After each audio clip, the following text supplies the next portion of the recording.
Hello friend, जय श्री कृष्ण, जय माताजी। अंजू बनावे છે રગડા પેટીસ। તો પેટીસ શેકાય છે અને મસ્ત એવો જો અહીંયા રગડો તૈયાર થઈ ગયો છે। તો હાલો આ બેચ તૈયાર થઈ જાય એટલે મસ્ત એવી રગડા પેટીસની ડીશ બનાવીને તૈયાર કરું એટલે તમે બધા આવી જાવ રગડા પેટીસના વ્યારા કરવા। કેમ કે મને ઘણા દિવસ થયા છે રગડા પેટીસ ખાવાનું મન થયું હતું। મેં કીધું આજ તો ગમે એમ થાય રગડા પેટીસ બનાવી છે અને આજ મેં પહેલી વાર બનાવી છે। પાવ રગડો તમે બનાવતા જ હોય। હાલો હવે ફટાફટ છે ને પ્લેટ તૈયાર કરું ને એટલે તમે બધા આવી જાવ રગડા પેટીસ ખાવા।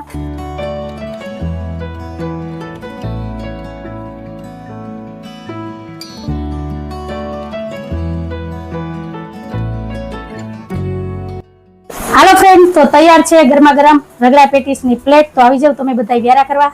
તો કોને કોને ભાવે છે રગડા પેટીસ એ પણ મને કહેજો કમેન્ટમાં। ના તો મારો આજનો નાનકડો વિડીયો જો ગમ્યો હોય તો વિડીયોને લાઈક કરજો, શેર કરજો, સબસ્ક્રાઇબ કરજો અને સરસ મજાનો કમેન્ટ કરીને જાજો। આવજો, જય ભોલેનાથ, જય શ્રી રામ। કેવી બેની સાહેબ ભાઈ દુકાનમાં મળે ને એના કરતા વાહ રે વાહ, ખરા બેન ભાઈ